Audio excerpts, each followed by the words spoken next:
हॅलोवर या ठिकाणी सगळ्यांचं स्वागत आहे। टेस्ट सिरीज जी आपण या ठिकाणी लॉन्च केलेली आहे, तर टेस्ट सिरीजमधला हा पहिला पेपर आहे का जो तुम्हाला ऑलरेडी दिलेला आहे। अपेक्षा करतो तुम्ही हा पेपर छान पद्धतीने सोडवला असेल। ह्या पेपरचं विश्लेषण या ठिकाणी आजच्या लेक्चरमध्ये घ्यायचं आहे। तर मित्रांनो, आपण ही गट क मुख्य परीक्षा 2024च्या अँगलने ही सगळी टेस्ट सिरीज घेतोय। पूर्णपणे रिसेंट क्वेश्चन पॅटर्न या ठिकाणी मी तुम्हाला इंट्रोड्यूस करतोय। तर एक्झॅक्टली कशा पद्धतीने पेपर सोडवायचा त्याचा हा एक डेमो लेक्चर आहे, ठीक आहे। तर मित्रांनो, सर्वप्रथम तुम्ही पेपर सॉल्व केलेला आहे, तर त्या अनुषंगाने मी तुम्हाला सांगतो की आपला जो पेपर असणार आहे गट क चा 100 प्रश्न असणार आहे। पहिले 50 मराठी आणि त्याच्यानंतरचे 50 इंग्लिशचे असणार आहे। इंग्लिश हा मराठीच्या नंतर येतो आणि मोस्टली विद्यार्थ्यांचा मराठीकडं कल थोडासा जास्त आहे, बरोबर आहे का, तुलनेने इंग्लिशचा। त्यामुळे मराठी हा जो विषय आहे हा मिनिमम वेळेत म्हणजे तुम्हाला साधारणतः 25 ते 26 मिनिटं 25 ते 26 मिनिटांमध्ये जर मराठी जर पूर्ण जर उरकला तरच तुमचा इंग्लिश जो आहे हा व्यवस्थितपणे कव्हर होणार आहे। आणि आता सध्या विद्यार्थ्यांचे जर मार्क्स जर पाहिले तर जवळपास 85, 86, 87 पर्यंत विद्यार्थी चाललेत। मग त्या अनुषंगाने जर विचार केला, आत्ताची स्पर्धेचा जर विचार केला तर काहीही करून आपल्याला या ठिकाणी इंग्लिशमध्ये 40 पेक्षा जास्त मार्क्स मिळणं ही आता क्रमप्राप्त झाले। आणि त्या अनुषंगाने आपण जास्तीत जास्त टेस्ट पेपर सॉल्व करा, याचे ॲनालिसिस करा, ॲप्रोच समजून घ्या। लक्षात ठेवा जेणेकरून तुम्हाला एक्झामच्या दरम्यान कुठल्याही प्रकारचं हर्डल या ठिकाणी क्रिएट होणार नाही। चला आपण या ठिकाणी लेक्चरला सुरुवात करूया। तर मित्रांनो, हे जे 15 जे टेस्ट पेपर आपण घेणार आहेत त्यातला हा पहिला पेपर आहे का जो मी सगळ्यांसाठी मी फ्री दिला होता। हा आपल्या यूट्यूबला सुद्धा पडेल। इथून पुढचे सगळे लेक्चर आपल्या ॲप्लिकेशनमध्ये होणार आहेत। आणि हे जे सगळे 15च्या 15 व्हिडिओज आहेत हे ॲप्लिकेशनमध्ये तुम्हाला 5 महिन्यासाठी अनलिमिटेड व्ह्यूज आहे। तुम्ही तुमची शंका क्लिअर होईपर्यंत तुम्ही पहा, काही प्रॉब्लेम नाही, खूप छान पद्धतीने सगळ्या गोष्टी वर्कआउट होऊन जातील। आता थोडं विश्लेषण आहे त्या अँगलने मी थोडंसं काही गोष्टी बोलतो, तर या ठिकाणी समजून घ्या। 51 पासून आपली प्रश्नांची सुरुवात होते। आपल्या पेपरमध्ये सुद्धा 51 ते 100 प्रश्न इंग्लिशचे असतात। सेम पॅटर्न या ठिकाणी मी केलेला आहे। इथं मी एक सुरुवात नाही केलेली, 51 ते 100 पर्यंतचे प्रश्न या ठिकाणी येणार आहेत। चला, 51 म्हणजे आपला पहिला प्रश्न काय विचारले, the word picture is a noun. Picture हा जो शब्द आहे हा नाउन आहे। Which one of the following is use as a suffix to picture to form an adjective. बघा, मूळचा जो शब्द आहे हा नाउन आहे आणि तुम्हाला विचारलंय त्याचं काय बनवायचं आहे, ॲडजेक्टिव्ह बनवायचे। मग ॲडजेक्टिव्ह बनवण्यासाठी पिक्चर ह्या शब्दाला कोणता सफिक्स जोडता येतो हे तुम्हाला विचारलेले। तर आता हे वेगवेगळे सफिक्स दिलेले आहेत, एकमेकाला जोडून बघा। तर पिक्चर हा जो रूट वर्ड आहे, मूळ शब्द आहे, त्याला पिक्चरच जर केलं तर एक पिक्चरच हा शब्द आहे मित्रांनो, परंतु हा स्टँडर्ड इंग्लिशमधला शब्द नाही आहे, त्यामुळे तो कॉमनली वापरत नाही आहे। त्यामुळे पिक्चरच असं म्हणूच नका, पिक्चरल होत नाही, जनरली पिक्टोरियल होतं। स्पेलिंग बघायचं, PICTIORIAL, पिक्टोरियल हा शब्द एक्झॅक्टली आहे। आणि पिक्टोरियल हा ॲडजेक्टिव्हच आहे, पण या ठिकाणी फक्त AL दिलेला आहे सफिक्स का जो चुकीचा आहे, बरोबर आहे की नाही। त्यामुळे हे पण येणार नाही, पिक्चरली पण होणार नाहीये, तो ॲडव्हर्ब बोलतो, हा ॲडव्हर्ब सफिक्स आहे मोस्टली। तर तुमचं एक्झॅक्ट उत्तर आहे तुमचा पिक्चरस्क्यू। पिक्चरस्क्यू हा या शब्दाचा सफिक्स आहे आणि पिक्चरस्क्यू हा जो शब्द आहे हा ॲडजेक्टिव्ह गटामध्ये जातो। डीला उत्तरात घ्यायचे, डी हा पर्याय क्रमांक 3 मध्ये। बघा मित्रांनो, चौथा ABCD मधला क्रमानं चौथा शब्द बरोबर आहे, परंतु उत्तर फायनल तिसरं बरोबर आहे। घाई गडबडीमध्ये जे सिले मिस्टेक होण्याची शक्यता असते, काळजीपूर्वक बघा। बऱ्याच विद्यार्थी एला 1 समजतात, बीला 2 समजतात, सीला 3 समजतात, डीला 4 समजतात, पण इथं खालचे पर्याय थोडेसे वेगळ्या स्वरूपाचे असतात। ह्या अँगलनी ह्या गोष्टी लक्षात ठेवा।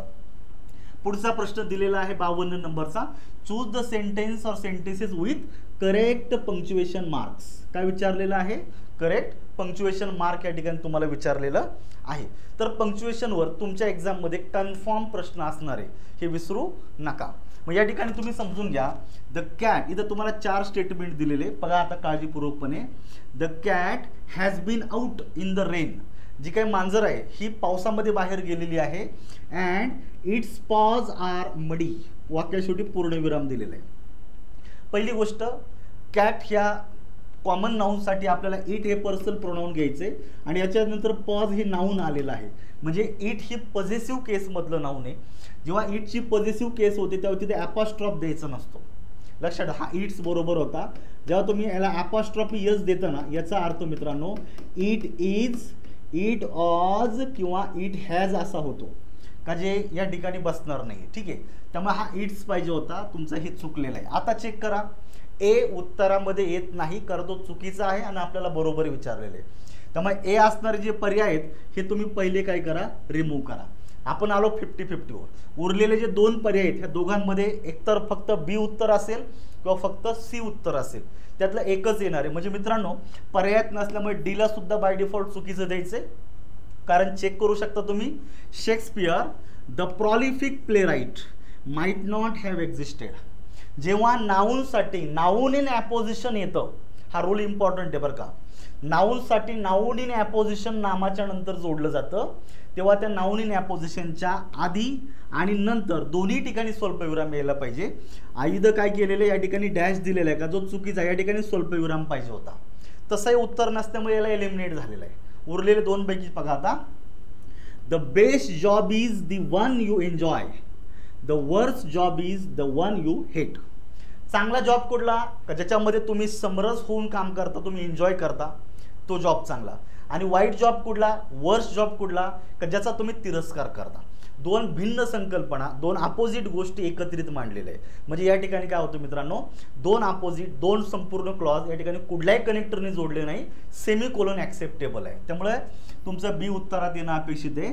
पुढे दिलेले बघायचं, I think he said we should leave now. आता तसं बघा, बी बरोबर आहे आणि बी एकाच ठिकाणी दिल्यामुळे पर्याय क्रमांक 2 हे तुमचं फायनल उत्तर आहे. सी हे बाय डिफॉल्ट चुकलं पाहिजे, कारण आपल्याकडं एका प्रश्नासाठी एकच उत्तर ग्राह्य धरलं जातं, दुसरं अजिबात होणार नाही. त्यामुळे सी का चुकलेलं आहे चेक करा. ॲक्च्युली हे डायरेक्ट स्पीचचं वाक्य आहे.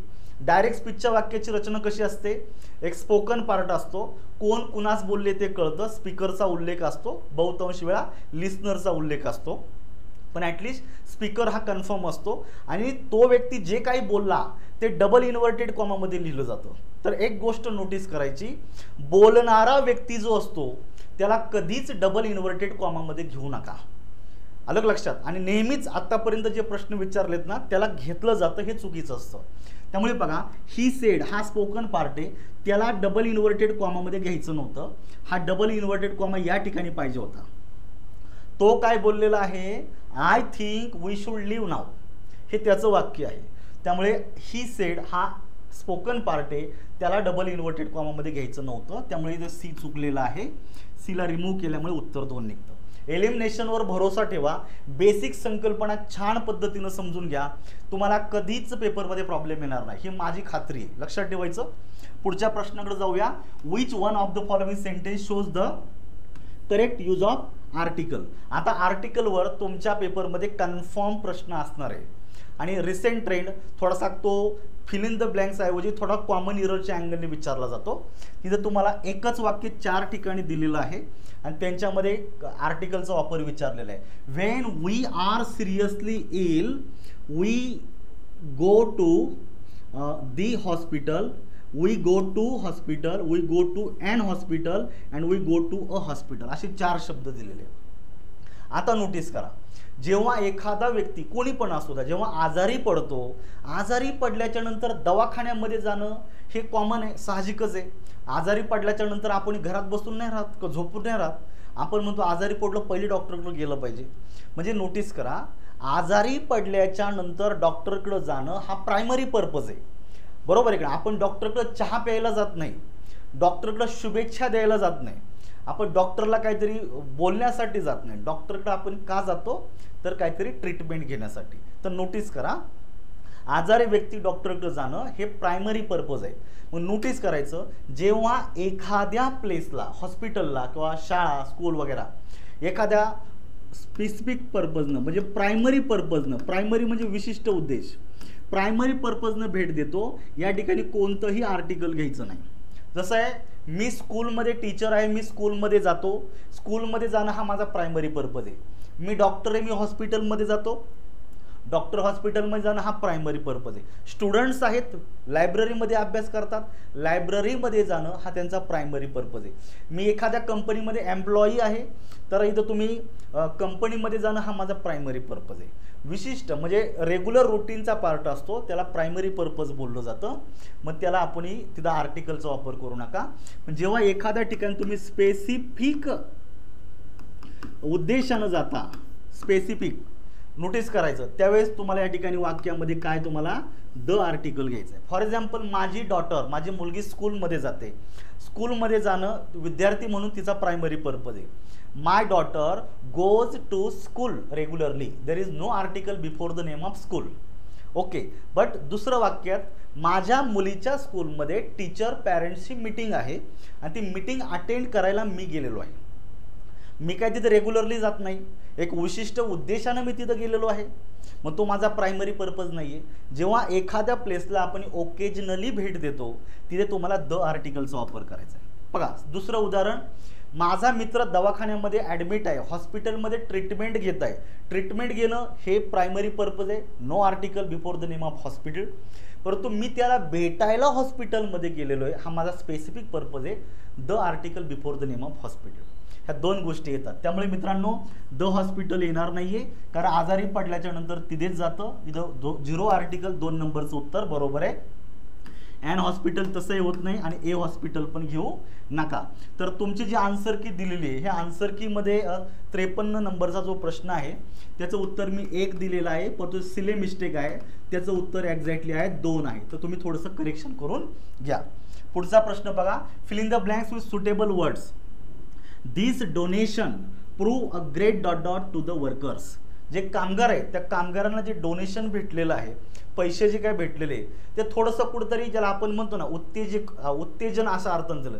एखादा व्यक्ती जर एखाद्या ठिकाणी जर चांगलं कार्य करत असेल तर त्याला कुठंतरी पारितोषिक दिलं जातं, त्याला कुठंतरी बक्षीस दिलं जातं. बक्षीस का दिलं जातं? जेणेकरून त्यानं पुढे चांगलं कार्य करावं. म्हणजे त्याला आपण म्हणतो प्रोत्साहन. म्हणजे स्टिम्युलंट आणि स्टिम्युलस हे 2 शब्द आहे. तर स्टिम्युलस म्हणजे प्रोत्साहन, त्यामुळे हे कामगारांच्या दृष्टीने खूप मोठं प्रोत्साहन आहे. त्यामुळे इथं तुमचा स्टिम्युलस यायला पाहिजे, स्टिम्युलंट येणार नाही, म्हणून पहिले 2 पर्याय रिमूव्ह झाले. ब्रँडी, ब्रँडीचं सगळ्यांना माहिती आहे, घेणारी संध्याकाळच्या वेळेला दारू, बरोबर आहे की नाही. Brandy is a useless dot dot in case of sudden illness. आता ब्रँडी काय आहे? एक उत्तेजक द्रव्य आहे, उत्तेजन ज्याला बोललं जातं. त्यामुळे तिथे येऊ शकतं स्टिम्युलंट. पर्याय क्रमांक 3 नंबरमध्ये उत्तर येत आहे, हे लक्षात ठेवायचं. पुढे which of the following is the correct passive voice विचारलेले, छान पद्धतीनं बघा. आता एव्हरीवन झाला सब्जेक्ट, ॲक्सेप्ट झालं क्रियापदाचं मूळ रूप. आता बघा, व्हॉट डज एव्हरीवन ॲक्सेप्ट, प्रत्येक जण काय ॲक्सेप्ट करतो? उत्तर काय मिळतं? That the success comes by hard work. तर मित्रांनो, जेव्हा संपूर्ण क्लॉज वाक्यामध्ये ऑब्जेक्ट म्हणून कार्य करतो आणि तो जर दॅटनं सुरू झालेला क्लॉज असेल तर अशा वाक्याचा पॅसिव्ह वॉइस करताना तुम्ही इटनं सुरुवात करायची. सुरुवातीला घ्या इट. वाक्य साध्या वर्तमान काळातले टू बीचं रूप घ्या, बीचं इज घेतलं. इट इज क्रियापद स्वरूपात घ्या, इट इज ॲक्सेप्टेड. पण इथं पण बी प्लस V3 आला, इथे याचा पॅसिव्ह वॉइस झालेला आहे.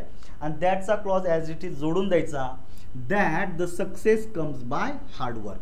It is accepted that the success comes by hard work. By everyone लिहा किंवा नका लिहू, काही फरक पडत नाही.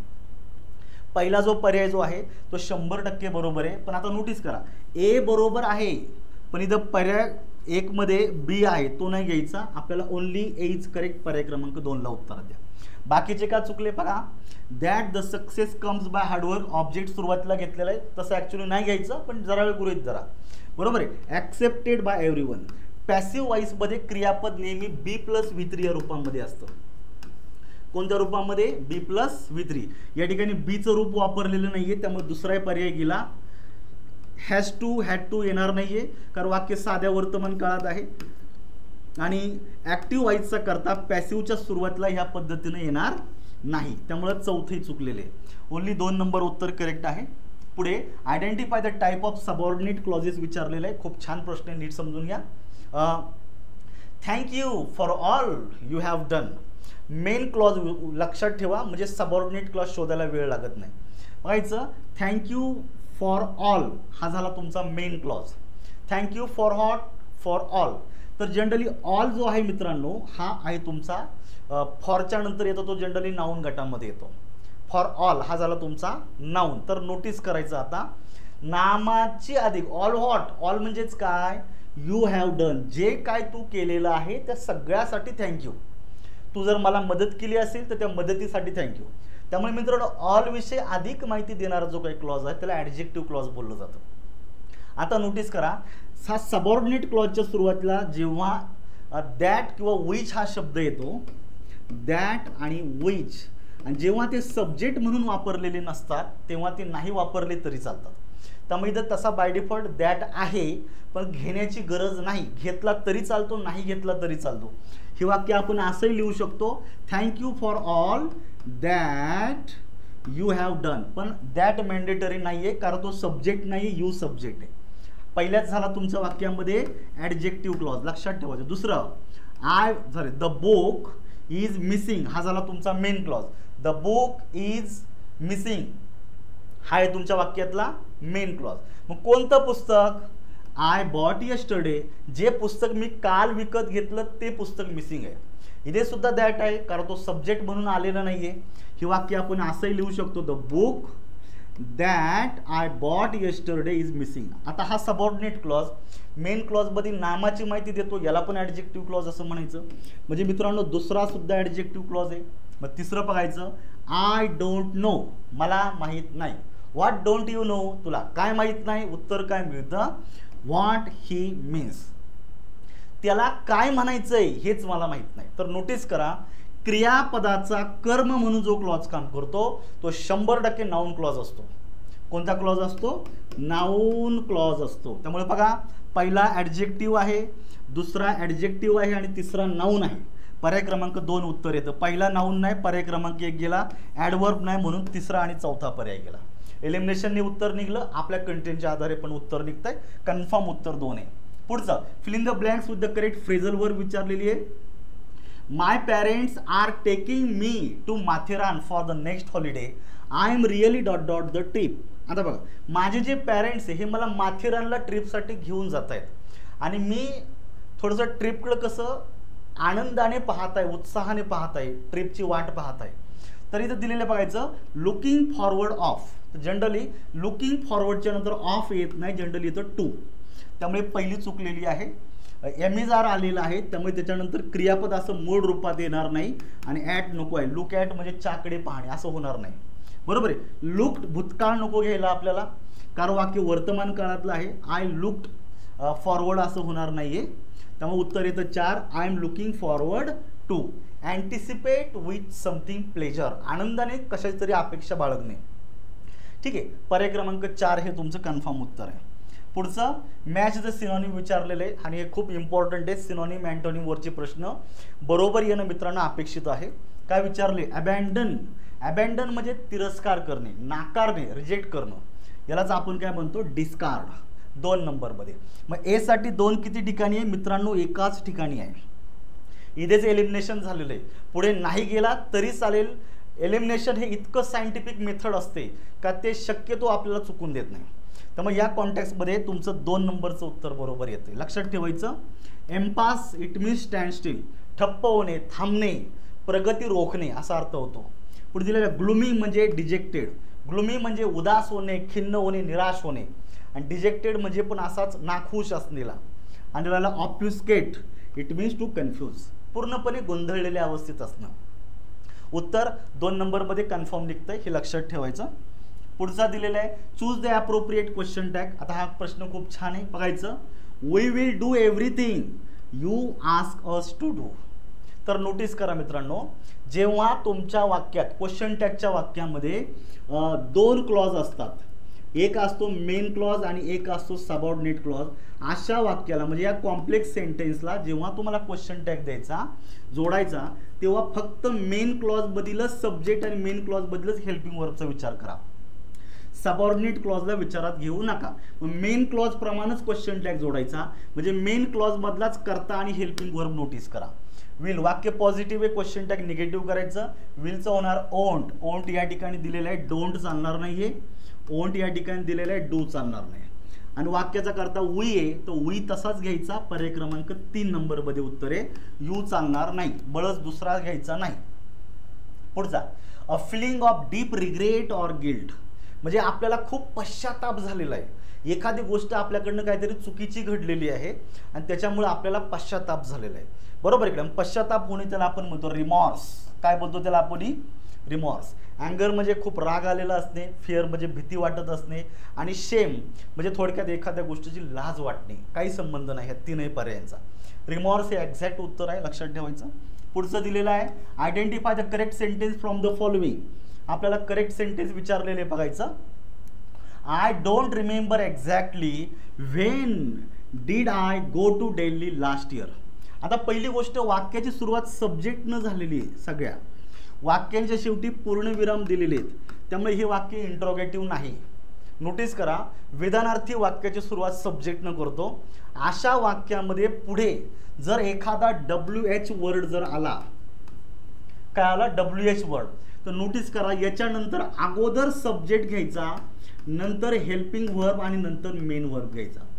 त्यामुळे विधानार्थी वाक्यात जर WH वर्ड आला त्याच्यानंतर आधी सब्जेक्ट आहे का तेवढं चेक करायचं. पाहायचं, I don't remember exactly when did I go, ही रचना चुकीची आहे, कारण हे झालं interrogative sentence.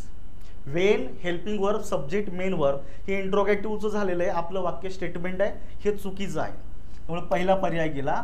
I don't remember exactly when I had went. हॅडच्या नंतर नेहमी क्रियापद तिसऱ्या रूपात असतं, दुसऱ्या रूपात नाही. पर्याय क्रमांक दुसरा जातोय. पुढलं, I don't remember exactly when I went to Delhi last year. 3 नंबरचं उत्तर बरोबर आहे. स्टेटमेंट बरोबर या ठिकाणी झालेलं आहे. बरोबर आहे का? व्हेन आय वॉज गोईंग होणार नाही, उत्तर निघतंय. पुढे, identify the type of subordinate clauses विचारलेले. नीट लक्षात ठेवून बघायचं. तुम्हाला या ठिकाणी परत एकदा 3 वाक्य दिलेली आहेत आणि त्यांचा सबऑर्डिनेट क्लॉज विचारले. काय विचारले? They had no complaint except. Except हा प्रेपोजिशन आहे. काय? प्रेपोजिशन. मित्रांनो, वाक्यात जो प्रेपोजिशन येतो आणि वाक्यातील प्रेपोजिशनला जर तुम्ही व्हॉटनं जर प्रश्न विचारला आणि उत्तर जर मिळलं तर ते वाक्यामध्ये काय असतं? ऑब्जेक्ट असतं. काय असतं मित्रांनो? ऑब्जेक्ट असतं. तर लक्षात ठेवायचं. तर प्रेपोजिशन एक्सेप्ट व्हॉट, वाक्यातील एक्सेप्ट या शब्दाला व्हॉटनं प्रश्न विचारला, उत्तर मिळतं that the day was too hot. Notice करा, प्रेपोजिशनचं कर्म म्हणून जो क्लॉज वाक्यात काम करतो तो 100% नाउन क्लॉज असतो. कोणता असतो? Noun clause. म्हणजे पहिला आहे तुमच्या वाक्यात नाउन क्लॉज. दुसरं बघायचं, दे स्टार्टेड अर्ली. त्यांनी लवकरच कामाला सुरुवात केली. उद्देश काय? That they might reach early. तर मित्रांनो, दॅटनं जोडलेला क्लॉज आहे. That, so that, in order that, list, हे सगळे काय झाले? ॲडवर्ब क्लॉज ऑफ पर्पज मध्ये येतात. त्यामुळे हा ॲडवर्ब क्लॉज ऑफ पर्पज आहे. पुढे दिलेलं आहे, I am not such a liar as you think. याला आपण ॲडवर्ब क्लॉज ऑफ मॅनर म्हणू शकतो किंवा कंपॅरिझन म्हणू शकतो. सच ॲजनं जोडलेला क्लॉज हा ॲडवर्ब क्लॉजमध्ये जातो. त्यामुळे मित्रांनो, हा सुद्धा ॲडवर्बच आहे. त्यामुळे पहिला नाऊन आणि दुसरे 2 ॲडवर्ब. पहिला नाऊन आहे, ॲडवर्ब आहे, तिसरा नाऊन नाही आहे. पर्याय क्रमांक 1 गेला. पहिला ॲडवर्ब नाही आहे, ॲडजेक्टिव्ह नाही. त्यामुळे चौथं उत्तर येते नाऊन क्लॉज, ॲडवर्ब क्लॉज आणि ॲडवर्ब क्लॉज. हे 3 उत्तर तुमची येतात. पर्याय क्रमांक 4ला बरोबर मार्क करा. पुढे, चूज द ॲप्रोप्रिएट अँटोनिम विचारलेले वर्ड दिलेले. मार्जिनलाइज्ड. मार्जिनलाइज्ड, मार्जिनलाइज्ड म्हणजे काय? जे उपेक्षित आहे, जे काय आता समाजाचा जो मुख्य प्रवाह आहे, समाजापासून ते दूर आहेत, का जे उपेक्षित आहे, त्यांच्यावर अन्याय झालेला आहे, त्यांना कुठंतरी चांगली प्रतिष्ठा, त्यांना चांगले न्याय मिळालेले नाही, असे उपेक्षित लोक. याला अँटोनिम विचारलंय. अँटोनिम तुमचा प्रमोटेड. प्रमोटेड आहेत अशा अर्थानं नोटीस करायचं, का ज्यांना नेहमी लाभ भेटतो, जे नेहमी मुख्य प्रवाहात समाजाचे आहेत आणि जे प्रगतीपथावर आहेत, ते प्रमोटेड लोक अँटोनिममध्ये येतात. ऑप्रेस्ड म्हणजे मागास, ज्याला आपण म्हणतो उपेक्षित, तर जनरली हे सिनॉनिम होणार आहे. एक्सक्लुडेड म्हणजे समाजातील मुख्य प्रवाहापासून त्यांना एक्सक्लूड केलेलं आहे, दूर लेटलेलं आहे. बरोबर आहे की नाही? मग आता हा सुद्धा याला सिनॉनिम होणार आहे. आणि टॅसिटन थोडक्यात आपण म्हणतो मित्रांनो मितभाषी. बरोबर आहे? A person who speaks very less, का जो व्यक्ती खूप कमी बोलतो तो झाला तुमचा टॅसिटन. काही संबंध नाही. उत्तर येतं तुमचं ए मध्ये. मग ए कुठे दिलेलं आहे? पर्याय क्रमांक 1ला मार्क करायचं. पुढे, we ought to give these people work. आता नोटीस करा, तुम्हाला वाक्यात विचारल्याचं एक्झॅक्टली काय करायचं आहे, पॅसिव्ह वॉइस विचारलेलं आहे. वी झाला वाक्यामध्ये सब्जेक्ट, आउट टू झालं वाक्यामध्ये मॉडल ॲक्झिलरी, गिव्ह झालं क्रियापदाचं मूळ रूप. बरोबर आहे का. आता क्रियापदाच्या नंतर तुमच्या वाक्यामध्ये दीज पीपल हा एक ऑब्जेक्ट आहे, हा इनडायरेक्ट ऑब्जेक्ट आहे, आणि वर्क हा वाक्यामध्ये डायरेक्ट ऑब्जेक्ट आहे. जेव्हा तुमच्या वाक्यात दोन ऑब्जेक्ट येतात अशा वाक्याचे दोन पॅसिव्ह वॉइस होतात. तुम्ही कुठल्या तरी एकानं सुरुवात करू शकता. मग आता आपण चेक करा, डायरेक्ट ऑब्जेक्टनं सुरुवात केलेली वर्क, आउट टू गिवन. तर जेव्हा तुम्ही वाक्यामध्ये मॉडल ॲक्झिलरी येतो मित्रांनो, मॉडल ॲक्झिलरी असणाऱ्या वाक्य ॲक्टिव्ह वॉइस असेल तर त्याच्यानंतर लगेच V1 घ्यायचा. अशा वाक्याचा पॅसिव्ह वॉइस करताना मॉडल ॲक्झिलरीच्या नंतर आधी बीचा वापर करा आणि नंतर क्रियापद तिसऱ्या रूपात घ्या. म्हणजे इथं B+V3 ची रचना येणं अपेक्षित होतं. या ठिकाणी गिवन दिलाय पण इथं बीचा वापर नाही, त्यामुळे पहिला पर्याय गेला. आता दीज पीपल हे इनडायरेक्ट ऑब्जेक्ट सुरुवात केली. दीज पीपल, आउट टू हे मॉडल ॲक्झिलरी आहे, बी गिवन हे तुमचं पॅसिव्ह इथं झालेलं आहे आणि डायरेक्ट ऑब्जेक्ट जोडून दिलेले. आता बाय एव्हरीवन, बाय अस जोडा किंवा नका जोडू काय फरक पडत नाही, बी उत्तर तुमचं कन्फर्म आहे. तर नोटीस करा मित्रांनो, पॅसिव्ह वॉइसमध्ये क्रियापद नेहमी B+V3 मध्ये असतं. आणि जर वाक्यात मॉडल ॲक्झिलरी असेल तर त्याच्यानंतर लगेचच B+V3 जोडून द्यावं लागतं. जर डायरेक्ट ऑब्जेक्टनं वाक्याची सुरुवात केली तर इनडायरेक्ट ऑब्जेक्ट मुख्य क्रियापदाच्या नंतर टू न जोडायचं. इनडायरेक्ट ऑब्जेक्टनं जर वाक्याची सुरुवात जर केली तर डायरेक्ट ऑब्जेक्ट मुख्य क्रियापदाच्या नंतर ॲज इट इज जोडून द्यावं लागतं. तर या कॉन्टेक्स्टमध्ये उत्तर तुमचं बी येतंय. बी कुठे आहे, बी पर्याय क्रमांक 3 मध्ये दिलेलं आहे. ठीक आहे. उरलेले का चुकले, वाक्य आउट टू दिलेलं आहे, आउट टूचं हॅड टू बी मध्ये रूपांतर नाही करायचं, मस्ट पण नाही वापरायचं. मॉडेल जे दिले ते बदलू नका. ठीक आहे. पुढे identify the correct meaning of the idiom, not let the grass grow under your feet.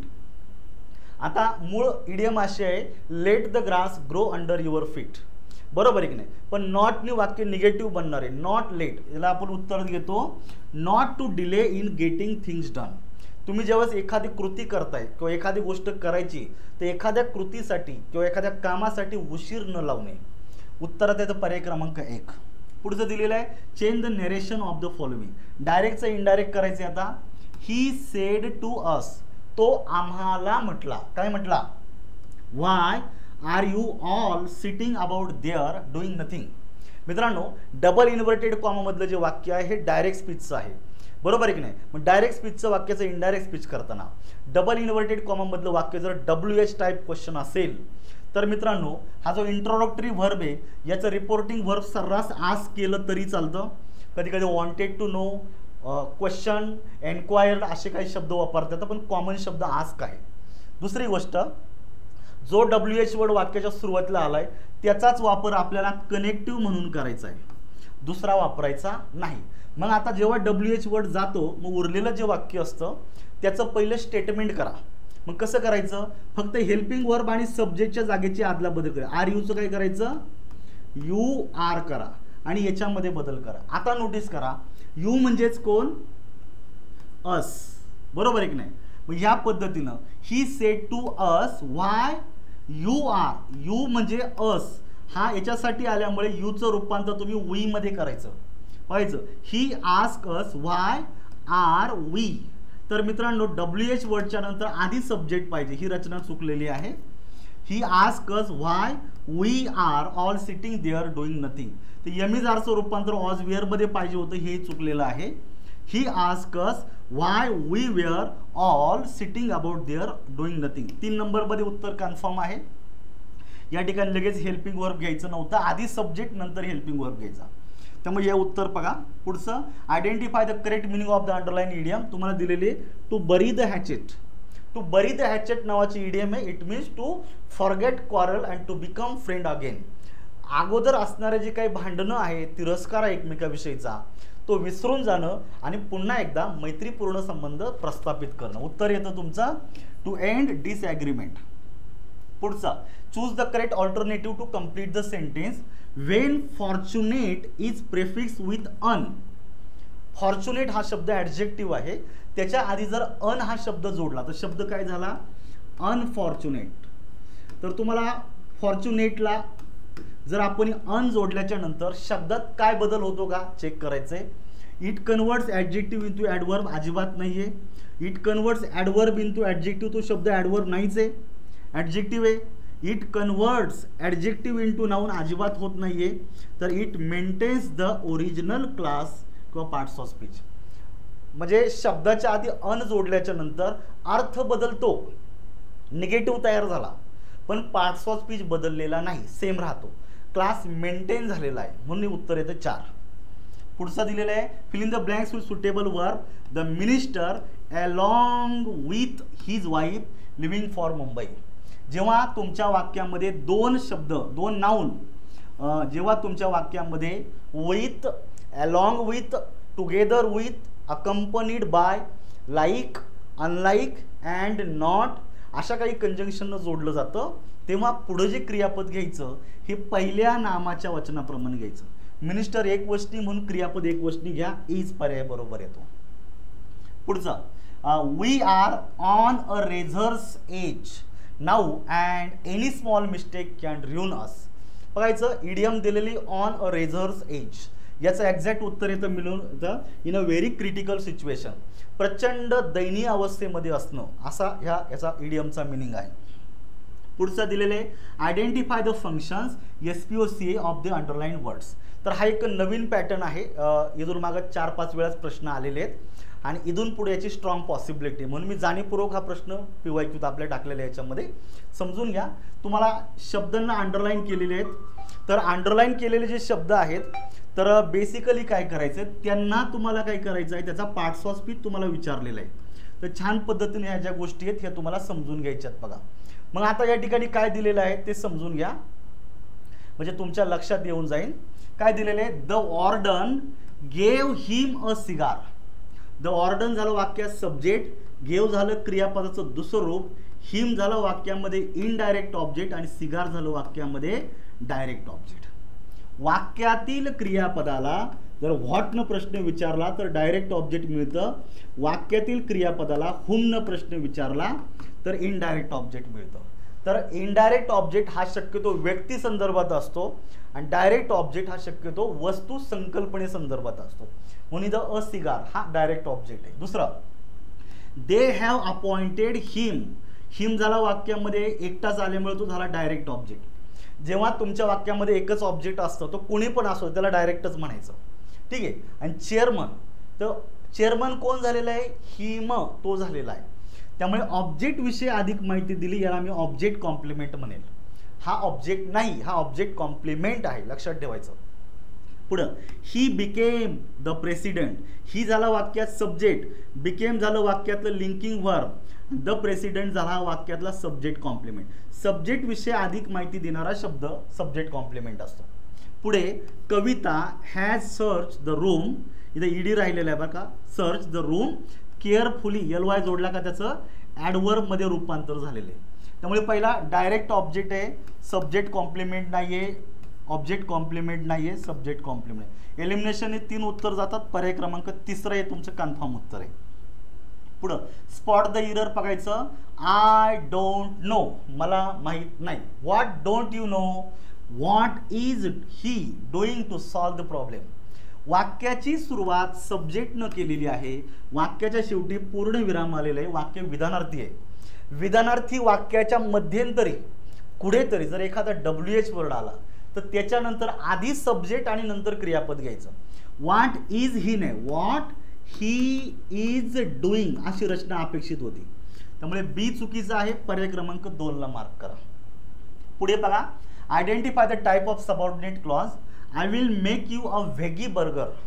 मी तुझ्यासाठी व्हेगी बर्गर बनवते, बरोबर आहे का. Since you don't eat meat, तो अशा रीतीनं मांसाहार ज्याला आपण म्हणतो मांसाहार करत नसल्यामुळे मी तुझ्यासाठी व्हेगी बर्गर बनवते. म्हणजे सिन्स इंडिकेट द रिझन, त्यामुळे याला आपण म्हणूया ॲडवर्ब क्लॉज ऑफ रिझन. आणि दुसरं Sameer has played music. Sameer music खेळलेला आहे केव्हापासून, since he was 6 years old. Timing दिलेला आहे, याला ॲडवर्ब क्लॉज ऑफ टाइम म्हणू शकता तुम्ही. त्यामुळे पहिल्यामध्ये ॲडवर्ब क्लॉज ऑफ रिझन आणि दुसऱ्यामध्ये टायमिंग आहे, पर्याय क्रमांक 2 ला मार्क करा. पुढे आयडेंटिफाय इनकरेक्ट सेंटेन्स विचारले छान पद्धतीने बघा. आता neurotoxin attacks the nervous system and damages it. Notice करा, जे सायंटिफिक फॅक्ट असते, सायंटिफिक फॅक्ट नेहमी साध्या वर्तमान काळात दिली जाते. त्यामुळे न्यूरोटॉक्सिन हा सब्जेक्ट, याच्यानंतर क्रियापदाला एस सी एस जोडायचं. तर एकाच वाक्यात दोन क्रियापदं दिलेली आहेत, कारण वाक्य कंपाऊंड आहे, पण सब्जेक्ट दोन्हीसाठी एकच आहे. त्यामुळे दुसरा क्रियापद सुद्धा पहिल्या सब्जेक्टनुसार बदलतं. डॅमेजेस पाहिजे होतं, डॅमेज चालणार नाही, पहिलं वाक्य चुकलं. बघा, all the children are knowing at least one foreign language. मित्रांनो, नो हे स्टेटिव्ह वर्ब आहे आणि हे कधीही ING तो रूपात वापरत नाहीत. त्यामुळे all the students know at least one foreign language अशी रचना पाहिजे. बी चुकीचं आहे. He went to Mumbai last month. Adverb of past time साध्या भूतकाळात येतो, हरकत नाही, सी बरोबर आहे. Lata is having a good year for music. तर एक संकल्पना तुम्ही लक्षात ठेवायचं, जेव्हा तुमच्या वाक्यात हॅवचा वापर होतो तर हॅवनी पोझेशन सांगितली जाते. काय सांगितली जाते? पोझेशन. आणि जर हॅव तुम्ही जर चालू काळात जर घेतला तर हॅविंगनी तुम्ही ॲक्शन व्यक्त करता. काय व्यक्त करता? ॲक्शन. आता तुमच्या वाक्यामधून कुठे ॲक्शनचा बोध नाही, त्यामुळे हॅविंग नाही घ्यायचं, हॅव घ्यायचं. मग वाक्य काय होतं? Lata has a good year for music. D चुकलेला आहे, फक्त सी ला उत्तरात घ्या, म्हणजे सी बरोबर आहे. आता इनकरेक्ट विचारलं, ए बी आणि डी ला उत्तरात घ्यायचं. ए बी डी, पर्याय क्रमांक 3. पुढे ॲडव्हर्टायझिंग सब्जेक्ट आहे, हेल्प्स क्रियापदाचं मूळ रूप, to produce consistency of quality. तर तुम्हाला असा एक WH क्वेश्चन बनवायचा की त्याचं एक्झॅक्टली उत्तर एखादा शब्द असला पाहिजे, मग तो कोणता पण असू द्या, काही फरक पडत नाही. फक्त तुम्ही एक असं वाक्य शोधा का जे करेक्ट आहे थोडंसं. मग बघायचं, why does advertising help to produce. Why indicate reason. तर या वाक्यात कुठेही कशाचंच रिझन दिलेलं नाही आहे, त्यामुळे पर्याय क्रमांक 1 गेला. What is advertising help to produce. वाक्यातील क्रियापद साध्या वर्तमान काळात आहे. जेव्हा क्रियापदाला यस किंवा यस जोडतात मित्रांनो, तेव्हा हेल्पिंग वर तुम्हाला डज घ्यावा लागतो. यमीजार चालत नाही, हाऊ चालणार नाही, कारण इथं कुठे क्वांटिटी वगैरे दिलेलं नाही, मॅनर पण सांगितले नाही. उत्तर येतं 4. What does advertising help to produce. याचं उत्तर येतं कन्सिस्टन्सी ऑफ क्वालिटी. तर वाक्यातील क्रियापदाला यस यस जोडल्यामुळे डज घ्या. डजच्या नंतर नेहमी क्रियापद मूळ रूपात येतं. पर्याय क्रमांक 4. पुढे मॅच द फॉलोइंग. नोटोरियस. तर नोटोरियस म्हणजेच काय? A person is noted for bad reputation.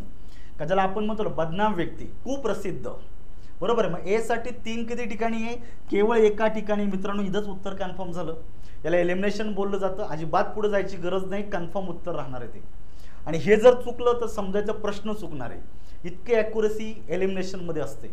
पुढे बघा, maiden. Maiden it means a speech delivered for the first time. Utopian something that is perfect and ideal. ज्याला आपण म्हणतो एक आदर्शवादी सामाजिक जीवन पद्धती. आणि celibacy a state of being unmarried, का ज्याचं अविवाहित असण्याची अवस्था. तर आता एखादा म्हणे की सर हे खूप नॉर्मल शब्द आहे, पण तुमच्या पेपरमध्ये असेच येतात. इथे तुमचं मेजर चॅलेंज काय आहे मित्रांनो? पेपर कव्हर करणं हे तुमचं मेजर चॅलेंज आहे. त्यामुळे कधी लक्षात ठेवायचं, तुम्हाला 100 मार्क्सचा पेपर अटेम्प्ट करायचा आहे. आणि या 100 मार्क्सचा पेपर अटेम्प्ट करताना पहिली गोष्ट ॲक्युरसीवर काम झालं पाहिजे आणि पेपर हा 100% अटेम्प्ट झाला पाहिजे. लँग्वेजचा पेपर आहे, लँग्वेजच्या पेपरमध्ये शक्यतो प्रश्न सोडून चालत नाही. त्या अनुषंगानं तुमची प्रॅक्टिस करा आणि त्या अनुषंगाने छान पद्धतीनं वर्कआउट करा. ठीक आहे, ह्या पद्धतीनं. पुढे दिलेलं आहे, एनिथिंग कुड happen in the next half hour. मित्रांनो, एखाद्याला वाटेल की कुड हा भूतकाळात येतो का? तर नाही. कुड हा भूतकाळामध्ये खूप मर्यादित रोल पुरता आहे. जनरली त्याचा वापर वर्तमान काळातही केला जातो. कुड इंडिकेट पॉसिबिलिटी. काय व्यक्त करतो तो? पॉसिबिलिटी व्यक्त करतो. Identify the parts of speech of the underline words. हा एक ट्रेडिशनल फॉर्मॅट आहे. शब्द दिला जातो आणि त्या शब्दाचा पार्ट्स ऑफ स्पीच विचारला जातो. तर मित्रांनो, एक शब्द वेगवेगळ्या वाक्यांमध्ये वेगवेगळ्या प्रकारचं फंक्शन करतो. मग ते तुम्हाला या ठिकाणी विचारलेले. चेक करू आपण. दे वर क्लोज फ्रेंड. फ्रेंड हा शब्द नाऊन आहे. नामाची अधिक माहिती देणारा शब्द ॲडजेक्टिव्ह. म्हणजे पहिल्या वाक्यातला शब्द झाला मित्रांनो ॲडजेक्टिव्ह. दुसरं वाक्य, at the close of the meeting he thank the president. मित्रांनो, आर्टिकल जे आहे हे नेहमी नामासाठी येत असतं. त्यामुळे क्लोज हा जो शब्द आहे हा आपल्याला नाउन गटामध्ये घ्यायचा, लक्षात ठेवायचं. कारण आर्टिकल कधी दुसऱ्या शब्दासाठी येत नाही, केवळ नामासाठी येतं. पुढे how can I close my door against my brother. तर मित्रांनो कर्त्याच्या नंतर नेहमी क्रियापद येणार आहे, त्यामुळे क्लोज हा शब्द आहे तुमचा व्हर्ब. आणि शेवटी he is close upon 18 years of age, ज्याला आपण म्हणतो तुम्ही टाइम व्यक्त केलेला आहे, तर close is a simply adverbial. त्यामुळे हे काय झालं तुमच्या वाक्यामध्ये ॲडव्हर्ब. मग चेक करा, पहिले ॲडजेक्टिव्ह, नाऊन, व्हर्ब आणि ॲडव्हर्ब. ॲडजेक्टिव्ह, दुसरं नाऊन, व्हर्ब आणि ॲडव्हर्ब. पर्याय क्रमांक 2ला मार्क करायचं. पुढचा प्रश्न, fill in the blanks with suitable preposition. He was well convergent dot dot the subject. कन्व्हर्जंटच्या नंतर नेहमी टू विथ येतो. Convergent with the subject. तर हे फिक्स प्रिपोजिशन आहे. तर तुम्हाला एक चांगली लिस्ट या ठिकाणी वाचून काढायची आहे. आपल्या नोट्स मी अवेलेबल करून दिलेले आहेत आणि खूप छान नोट्समध्ये या प्रिफिक्स फिक्स प्रिपोजिशनच्या संदर्भात लिस्ट दिलेली आहे. एकदा वाचून घ्या, एक्झामच्या दृष्टीनं खूप इम्पॉर्टंट आहे. पुढे दिलेलं आहे चूज द करेक्ट सेंटेन्स विचारलेलं आहे. We had spend 2,500 rupees on food this month already. तर मित्रांनो जेव्हा तुम्ही वाक्यात हॅड घेताना हॅडच्या नंतर नेहमी क्रियापद तिसऱ्या रूपात येतं. या ठिकाणी मूळ रूपात दिलेलं जे चुकीचं आहे, स्पेंट पाहिजे होतं, पहिलं वाक्य चुकलं. We still live in the small house. आम्ही अजूनही एका छोट्याशा खोलीमध्ये राहतो. My father have bought 25 years ago. का जी क्रिया 25 वर्षांपूर्वी घडलेली आहे, म्हणजे वाक्य साध्या भूतकाळात आहे.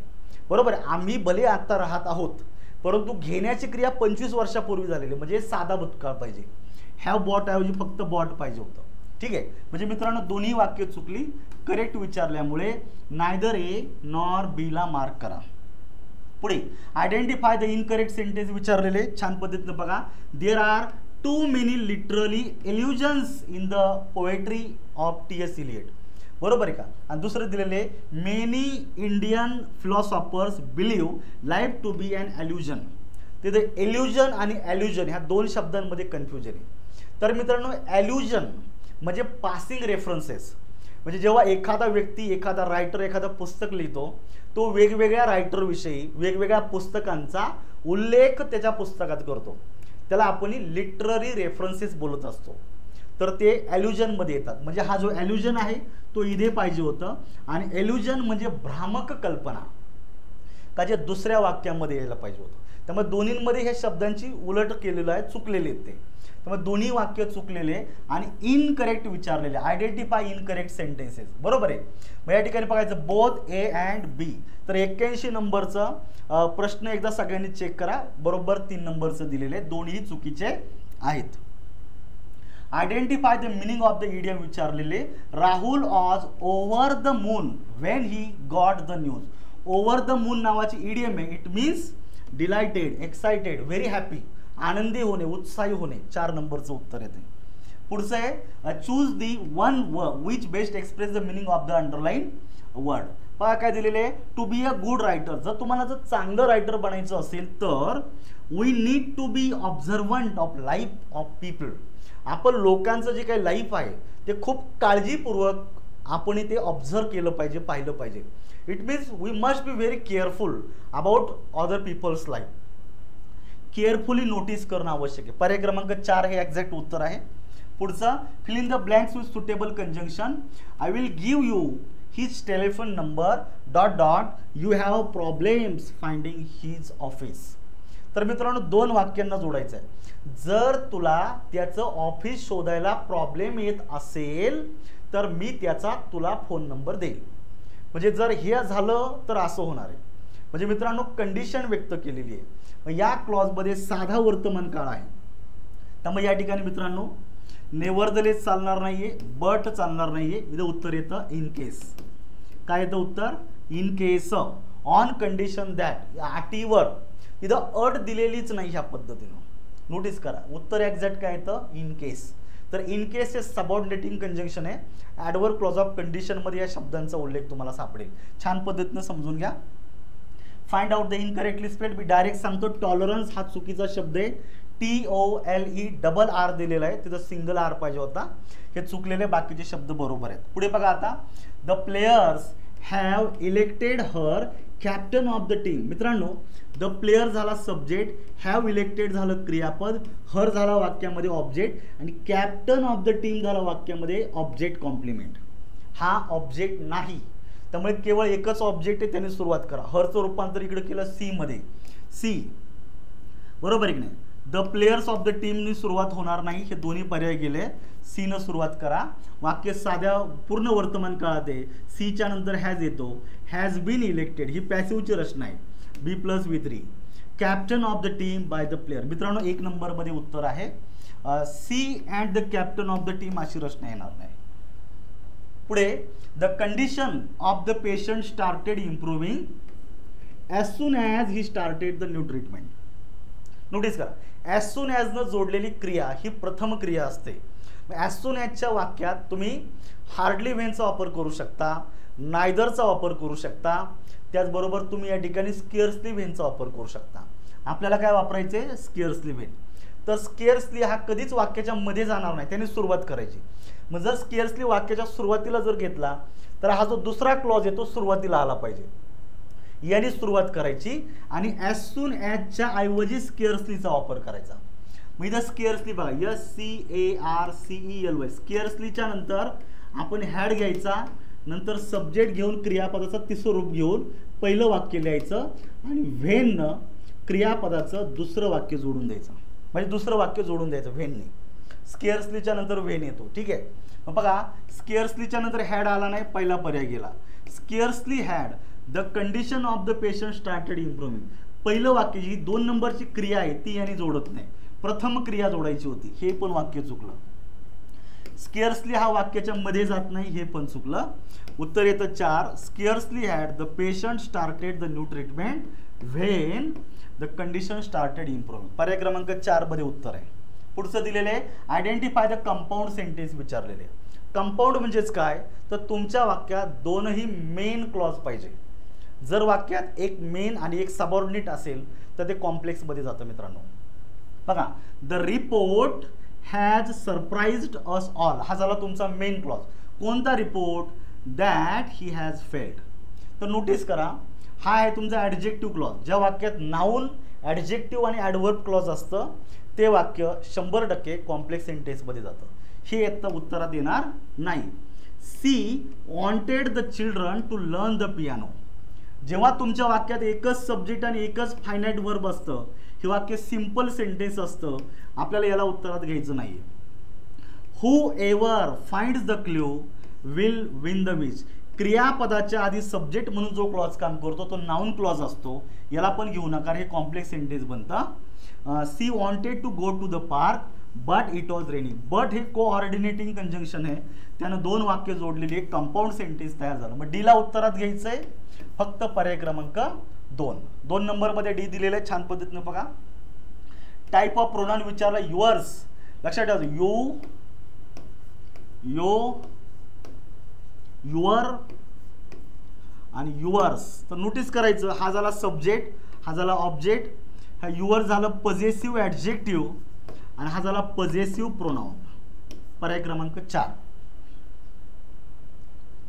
पुढे बघा, which one of the following words correctly matches the explanation, a person who is hostile or indifferent to culture and arts. का जो व्यक्ती आपली संस्कृती, कलेविषयी पूर्णपणे उदासीन आहे, काही घेणं देणं नाही त्याचं, अशा व्यक्तीला काय बोललं जातं, त्याला बोलतात फिलिस्टाईन. काय बोललं जातं, फिलिस्टाईन. उत्तरात येते तुमचं. पॅसिफिस्ट म्हणजे शांततावादी, काही संबंध नाहीये. अथेइस्ट म्हणजे नास्तिक, हा धर्माशी संबंधी आहे. आणि व्हर्च्युअसो, ज्याला आपण म्हणतो स्किलफुल, निपुण, तज्ञ व्यक्ती, काही संबंध नाहीये. तर उत्तर येतं 1 मध्ये. पुढचं, choose the word opposite in meaning विचारले तुमचं. इम्पेरियस, इम्पेरियस ज्याला आपण म्हणतो थोडासा असा हट्टी, दुराग्रही, भांडखोर, बरोबर आहे की नाही. मग अशा स्वरूपाची व्यक्ती, त्याला अपोजिट विचारले तुमचं सबमिसिव्ह, आज्ञाधारक, एकमेकाच्या काय होतं ते अपोजिट झालेले. उत्तर येतं तुमचं 4. पुढचा दिलेलं आहे, which model is express in the following sentence. Don't talk लाऊडली. Don't हा निगेटिव्ह वर्ड आहे मित्रांनो. बेसिकली जर वाक्याची सुरुवात डोंटनं झालेली असेल, पुढे क्रियापद मूळ रूपात येतं, हे वाक्य आज्ञार्थक वाक्य होतं. आणि आज्ञार्थक वाक्यातून, इम्पेरेटिव्ह सेंटेन्समधून व्यक्त होणारा जो मूड असतो त्याला आपण इम्पेरेटिव्ह मोड असं म्हणत असतो. उत्तर काय तर तुमचं पर्याय क्रमांक 1 मध्ये येतं. Identify the correct indirect narration विचारलेलं आहे. मग बघायचं, प्रिया सेड टू मी, इथं मी आलेला आहे बरोबर आहे. If I hear any news I will phone you. You म्हणजेच कोण, मी, आणि आय म्हणजेच कोण, प्रिया. मग आता इथं तुमचं वाक्य इफचा क्लॉज आहे, रिअल कंडिशन आहे, सगळे बदल करायचे तुम्हाला. सेट टू ऐवजी तुम्ही टोल्ड घ्या, टोल्ड चालेल. सेट टू नका घेऊ, टोल्ड चालेल. अवतरण चिन्ह काढायची त्याऐवजी दॅट घ्यायचं आहे, दॅट चालेल. पुढे इफ तसाच राहतो. प्रिया मुलीचं नाव आहे, आयचं थर्ड पर्सन झालं सी, सी दे पण आलेलं आहे, सी दे पण आलेलं आहे. साध्या वर्तमान काळाचं रूपांतर साध्या भूतकाळात करायचं, हर्ड बरोबर. इथं हर्ड आलेलं आहे, विल हिअर होणार नाहीये, साधा भूतकाळ करायचा. दुसरं पण पर्याय गेला, हर्ड ठीक आहे. Any news I will phone you, I म्हणजे सी बरोबर आहे. विलचं रूपांतर ओल्ड मध्ये पाहिजे, हा तसंच ठेवल्यामुळे पर्याय क्रमांक 1 रिमूव्ह झाला. पर्याय क्रमांक 4 उत्तर आहे. सी ओल्ड टेलिफोन, मी उत्तर देतं. हा मी एकमेकाशी एकच व्यक्ती आहे. इथं मीचं जर हिम केलं असतं तर मित्रांनो हा व्यक्ती वेगळा गेला असता. त्यामुळे हे गोष्टी पाहत चला. पर्याय क्रमांक 4 मध्ये 100% करेक्ट उत्तर आहे. आयडेंटिफाय द करेक्ट सेंटेन्स और सेंटेन्सेस. बघा, माय वाईफ हॅज 3 ब्रदर्स, माझ्या बायकोला 3 भाऊ आहेत बरोबर आहे. So I have 3 brothers in laws. जेव्हा एखादं कंपाऊंड नाउन वाक्यात येतं आणि कंपाऊंड नाउनचं प्लुरल करायचं असतं मित्रांनो, त्यावेळेस नोटीस करा, तुम्हाला जो हेड वर्ड आहे त्याला यस यस जोडायचं असतं, लॉला जोडायचं नाही. त्यामुळे इथं लॉला विनाकारण जोडलेलं आहे का, जो शब्द चुकीचा आहे, चुकलं. आपल्याला विचारले करेक्ट. दुसरं, the mothers in law often gathered for tea and gossip. Head वर्डला यस जोडणं अनेक वचन केलेलं आहे, बी बरोबर आहे. त्यामुळे ओनली बी पर्याय क्रमांक 2 ला मार्क करा. आणि ऑब्जेक्टिव्ह मधला शेवटचा, the decision was dot dot till the next meeting. आता जो डिसिजन निर्णय घ्यायचा आहे मीटिंगमध्ये, तो पुढच्या मीटिंगपर्यंत काय केलेला आहे, पोस्टपोन केलेला असतो. दुसरं काय करणार आहे बरोबर आहे की नाही. म्हणजे या ठिकाणी बाय डिफॉल्ट काय येणार आहे, पोस्टपोन असा मिनिंग निघतो, ज्याचा मिनिंग होतो पुट ऑफ. आणि पोस्ट ऑफचा अर्थ होतो पोस्टपोन. पोस्टपोन म्हणजे पुढे ढकलणे, निर्णय असेल किंवा एखादी नियोजित कृती पुढे ढकलणे बरोबर. Put down it means to notice down, write down हा वेगळा दिलेला आहे. Put on it means to lay or to wear, परिधान करणे वेगळा अर्थ आहे. आणि पुट इन पण वेगळा आहे. म्हणजे उत्तर येतं तुमचं फक्त पर्याय क्रमांक 1, हे कन्फर्म उत्तर आहे. अशा प्रकारे आणि जे आपला जो पॅराग्राफ दिलेला आहे, अपेक्षा करतो पॅराग्राफ हा एनी हाऊ तुमचा सुटायला पाहिजे, तर तुम्ही या ठिकाणी मार्कला क्लेम करू शकता. कारण सध्याची परिस्थिती जर पाहिली तर 100% पेपर अटेम्प्ट होणं ही आज काळाची गरज आहे. लँग्वेजच्या पेपरमध्ये जीएस सारखं करायचं नाही, पेपर अटेम्प्ट व्हायलाच पाहिजे.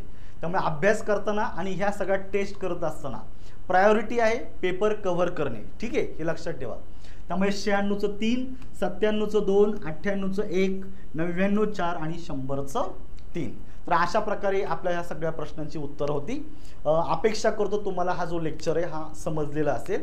हा लेक्चर आपल्या ॲप्लिकेशनमध्ये सुद्धा मी अपलोड करेन आणि तुम्हाला किती पण वेळा पाहता येईल. तुम्ही एकदा दोनदा बघा, छान पद्धतीने संकल्पना क्लिअर करा. तर या ठिकाणी आपल्याला थांबायचं आहे. तर अजूनही जे विद्यार्थी मित्रांनो टेस्ट सिरीज जॉईन केलेली असेल तर खूप चांगलीच गोष्ट आहे, स्वतःचं ॲनालिसिस करता येणार आहे.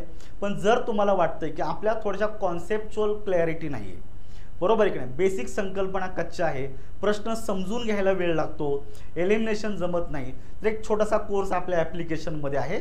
इंग्लिश PYQ अनालिसिस हा पूर्णपणे अपडेटेड आहे, हा जॉईन करा. पुढच्या 6 महिन्यापर्यंत अनलिमिटेड व्ह्यूज आहे. जो टॉपिक तुम्हाला अवघड वाटतो त्याचा लेक्चर 1-2 वेळा ऐका. मी चॅलेंज देतो, तुमचा each and every doubt clear होणार आहे. म्हणजे एक्झामच्या आधी जर तुम्ही चांगली कसरत घेतली तर मित्रांनो छान पद्धतीने तुमचे आउटपुट त्या पेपरमधून येऊन जाईल. चला आपण आजच्या लेक्चरमध्ये या ठिकाणी थांबूया. आपला उद्या एक दुसरा टेस्ट पेपर होणार आहे का जो संपूर्ण पार्ट्स ऑफ स्पीचवर आहे, तर त्याची तयारी करा. त्याच्यासाठी आपण परत एकदा व्हिडिओ घेऊन भेटूया. थँक्यू.